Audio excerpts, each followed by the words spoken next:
welcome to the Recovery Daily Podcast. I'm your host, Rachel Abassi. I'm a grateful recovering alcoholic and stroke survivor. And today I wanted to talk about something that I realized yesterday when I was leaving the coffee shop.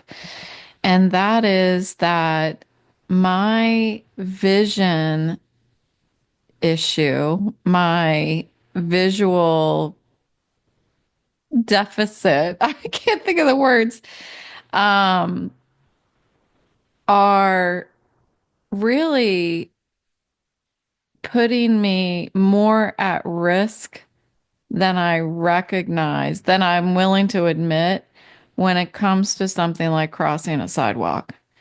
And I wanted to say it out loud and talk about it because I feel like maybe this will help me in the acceptance process and maybe help me to take measures, like do those little actions that are going to keep me safer, that I maybe am not willing to do because I don't want to look like I'm disabled.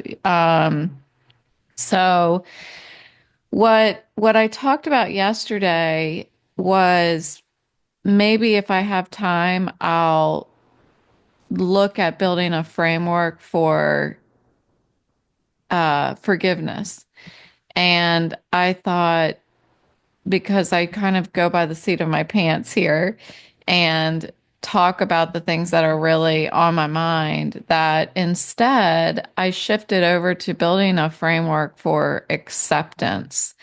And I worked with my best friend, Chatty, to do this. So I asked Chatty, how can I build a framework around acceptance that is similar to the grieving process and how we go through these different feelings, like I talked about yesterday, anger and denial and that kind of thing.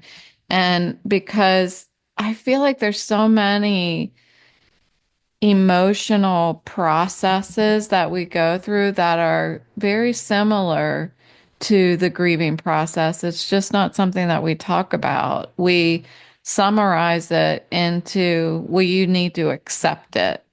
But there's a lot of stuff that has to happen in order to accept something. Um, Grieving is so well known as as having these different stages that in my recovery, I have absolutely noticed there are different stages of acceptance before I actually get to that final point of acceptance. So I worked with my best friend Chatty, aka Chatty McChatterton, aka ChatGPT. And so I wanted to talk about it and use my example of accepting that I cannot always cross a parking lot safely. I think it stood out particularly yesterday because I had sat in that coffee shop for 2 hours, which is really not something that I typically do. And I went through lots of different symptoms. There were points where I was like, we have to go. And then we just kept talking. And so I was fighting what was really physically best for me. I needed to leave. But yeah, that's the internal battle a lot of times. So today I've been asked to meet with another individual, and I'm trying to figure out what's the best way to do this because I don't feel well. And when I just said that just now, I know the best way to do it is to reach out and be honest that I don't feel well, and so maybe we need to postpone it. And that's what, that's what it's like for me. I can't, a lot of times I can't make plans because I have to change them. And as I'm sitting here talking, you guys know that I have this issue with constantly moving my eyes around when I'm talking. And as I'm doing that, it's heightening my symptoms again, and they're already pretty heightened from yesterday. So I will take action. And when I'm done with my episode, I will contact this individual that I'm supposed to go to brunch with today and ask if we can postpone it. I hate doing that, but that's what it's like to live with this type of chronic illness. Okay, so switching back to the framework of acceptance, let's see, I have six stages of acceptance, and I'm going to go through them and apply them to this idea of my vision being really risky to my safety at times when my symptoms are heightened, and see just where it goes from there. So stage one is the I'm fine stage. So we're calling stage one fine. So they're all going to start with F. Okay, that's fun. That's fun. They're going to start with F. So fine is stage one, and that is the I've got the symptoms. I feel the symptoms. Maybe I'm initially a little unaware of the extent of my symptoms, but I am really of the state of mind of I'm fine. There's nothing to see here. When I was crossing the sidewalk, it was actually when I just got to the edge of the sidewalk when we were getting ready to step into the parking lot. And I looked left and then I looked right, and I realized how slow I had to do that in order to focus on if any cars were coming, am I safe to move forward? And so the way that I did that was much slower than I noticed hers was. So I'm I'm a little fuzzy on my symptoms, but am I doing that on purpose? Am I ignoring signs of needing to be more cautious? Am I brushing it off? So how do I address stage one? I'm fine. Like, what is the action? And the action is um, to look at that, to stop looking away at something I'm ignoring. It's just like, it's not just a disability that this applies to. It's anything that I'm ignoring, everyday fears, disabilities, curveballs that get thrown at you. Um, so the action there is look at what am I ignoring? Is there something that I'm ignoring? We know that when we have that generalized feeling of fear or discomfort, and that should be a cue to, is there something bigger? Is there something deeper that I am ignoring? Period. So, stage one, I'm fine. Question that, challenge that. Am I fine? Is there something that I'm brushing off? Because there's something uncomfortable right now when I'm getting ready to cross a parking lot, and I need to not ignore that. It's so easy for me to ignore what's going on because my disability, like I've said, I'm not blind, but using my eyes hurts, and it causes a lot of internal discomfort and pain, and what am I ignoring? Because I don't have to live that way. And I realize at times that I'm doing it again. And that's what I realized yesterday, that I think this vision thing needs to be really addressed. So stage two is focus, is that aha moment when reality snaps into focus and I recognize that, I just froze at the sidewalk.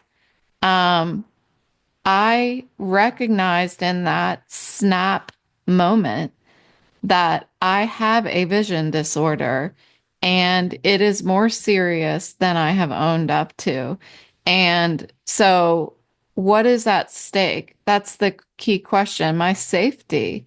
When I actually focus in on that, what is that thing that I'm ignoring? Um, Now I'm asking, what is at stake? And what's at stake is my safety. Did I tell the woman that I was with that something was wrong? Nope, I didn't. I acted like everything was normal. I acted like I could cross that street the same way that she could. And that was wrong. I shouldn't have done that. Um, what I should have done is reached for her arm, and that's a very humbling thing to do.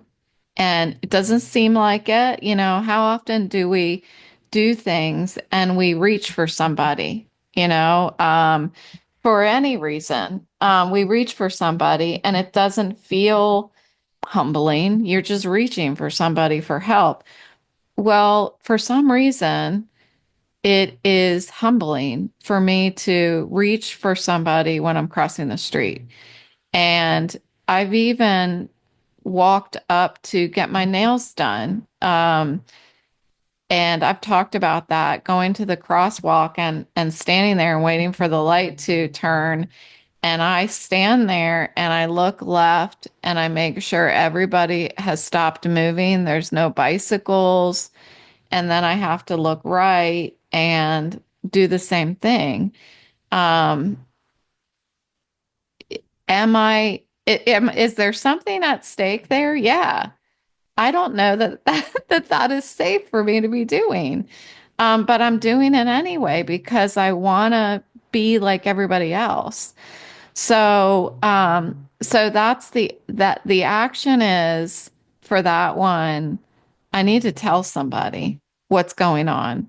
I need to not sugarcoat it, and I need to tell somebody, whoever I'm with, and hopefully at this point I'm with somebody, tell them I'm not feeling good, or I can't see very well, or something like that. And know that I don't have to handle a situation that puts my safety at risk by myself. And again, like if you don't deal with a disability, think of this in the realm of some fear that you face or some sort of curveball. So the third stage is friction. Um, and that is, okay, I've looked at it, but what is keeping me from grabbing somebody's arm is maybe I'm angry that I have to do something like that. It's an emotional pushback. For me, I don't feel like it's anger so much as, like I mentioned, humility, right? It's showing a vulnerable side of me, a physically vulnerable side of me that I have to admit is there. Um, but what is the loudest emotion at that moment in time when I'm fighting or when I'm telling that person, when I'm saying, I can't see very well, I need to grab your arm. Um, it feels like Mount Everest, it feels very frustrating that I have to ask for special care. Um, what is the loudest emotion when that happens? And I feel like I feel like it's humbling.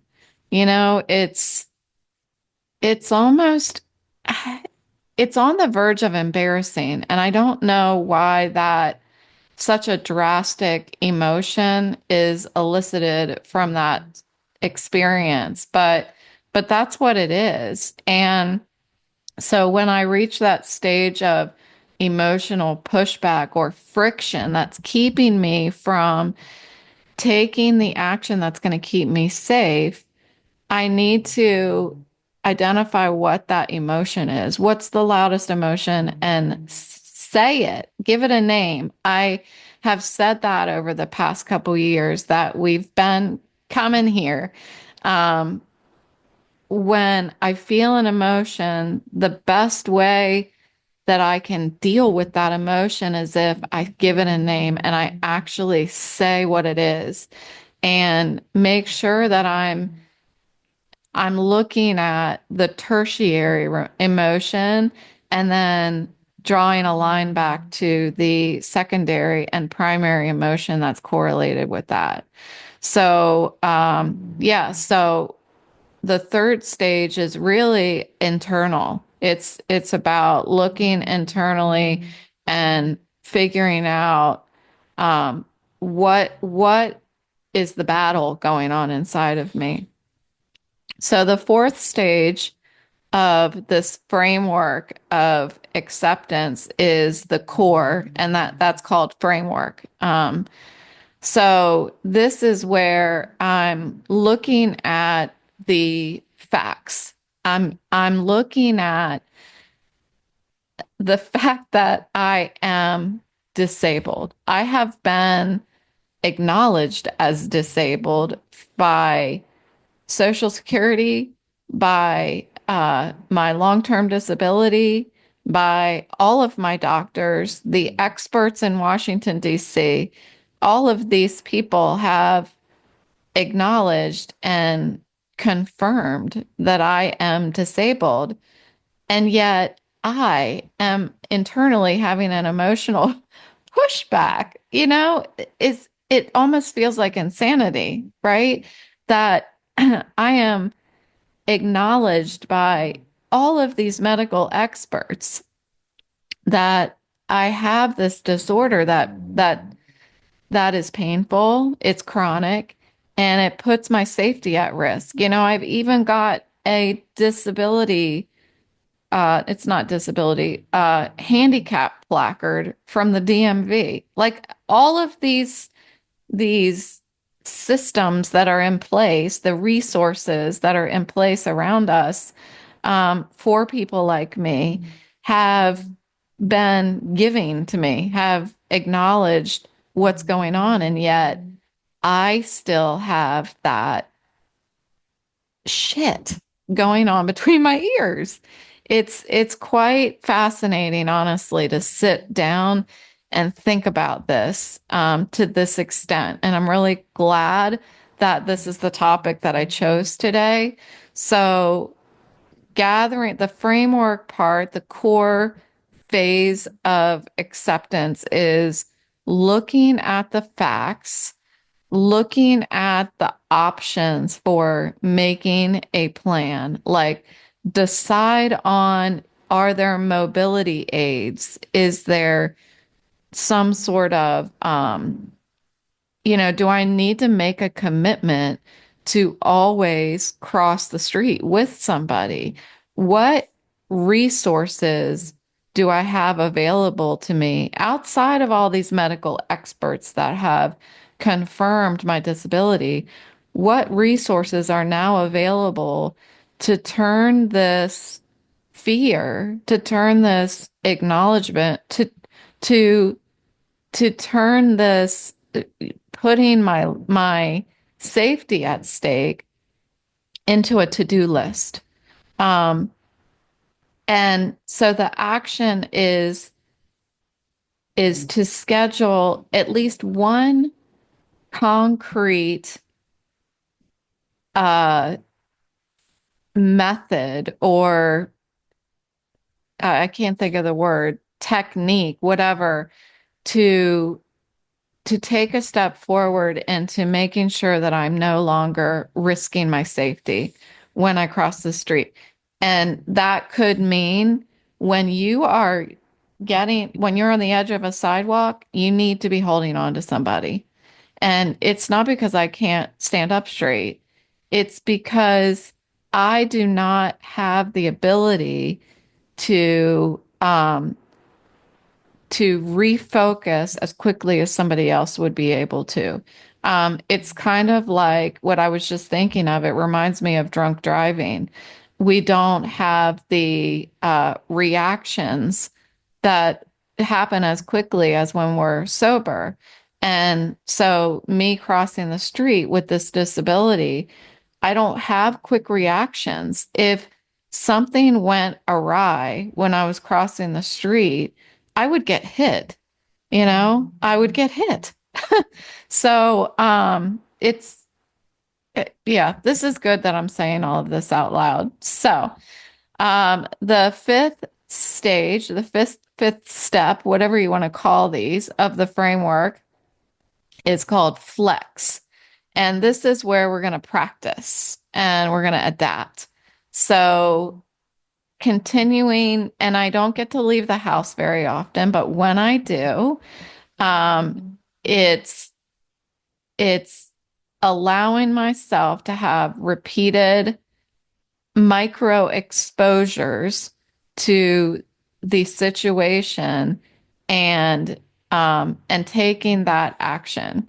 And so each guided street crossing or each guided parking lot crossing will build that confidence in not in crossing by myself, but in shrinking that scary thing into and the scary thing for me is asking somebody for help, is reaching out and holding somebody's arm. That's what I'm talking about as the scary thing, because that's what it feels like to me. It's embarrassing. It's humbling. It's something that I don't want to own up to. And so each time that I'm able to do these bite-sized reps, I can shrink that scary thing into a habit. So the action is cross cross a parking lot, maybe an empty parking lot, or cross a small street with a friend and hold on to their arm. Like, I know it sounds really simple, but this is like the reality for me, right? So, the final step is, side note, I hate that I keep saying right, right? It's a vocal quirk that drives me crazy, and I've been doing it lately. So we're gonna work on that. Sorry, you know that I shiny coin. I do it all the time.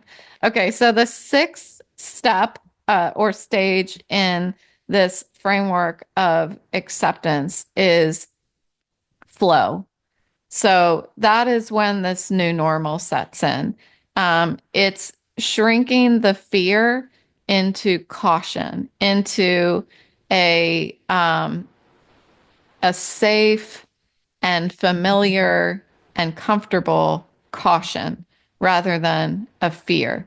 And as that is happening, every time I grab a hold of somebody's arm, I am displaying acceptance. And I feel like acceptance is not a one-time thing.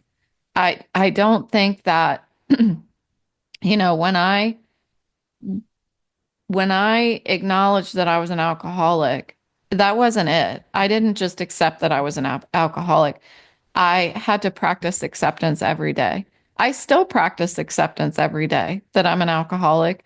And I still practice acceptance, obviously, every day that I am disabled. And so every time I practice and I get that habit into the integrate that habit into the flow of my life, and it gets easier, like I'm still very alert to the fact that I'm crossing a parking lot and that I have a disability and there's a reason why I have to hold on to somebody, but I'm not paralyzed anymore. Like of in fear, I'm alert but not fearful. So once I get to that part of integrating that and it becomes a part of the flow, um, then I'm free. And that's what acceptance is getting us to, is freedom. That's what all of this is about. All of this mental health that I like to address is about walking towards freedom, freedom from self, freedom from that freaking voice inside my head that tells me to do one thing and I do the other, or or that tells me you're less than because you're disabled. And I'm not. I'm not less than. I just get to integrate, I almost said have to, get to integrate um, touch into my life. I get to touch people more. That's a good thing, right? That's something to celebrate. So, so that is, I think, a quite brilliant, if I don't say so myself, framework for acceptance. So we have like the quick glance of this mantra is you go from fine to focus, and that's where you see it. You go from focus to friction, which is where you feel it. Friction to framework, which is where you map it. And framework to flex, which is where you try it. And flex to flow, which is where you live it. I love it. It's a it's something that I think we can apply, those of us who are disabled, whether you're newly disabled or you're still trying to go through that process of acceptance. Like this is a way to not power through um, that process. It's a way to not just be like, I'm fine, I'm living, but instead it's giving a framework for, and that's what I really need in life is, and that's why the 12 steps work so well for me, a framework for moving forward. It's actually allowing me to have some guidance taking one step at a time across that parking lot. So that's what I've got for you today. I'm going to see if I can write this out and maybe, I don't know, you guys know I'm an overachiever. I might love to make a little PowerPoint out of this. So I think I might do that because I always need something else to do. So, anyway, thanks for joining me today. Happy Sunday, and I'll talk to you tomorrow.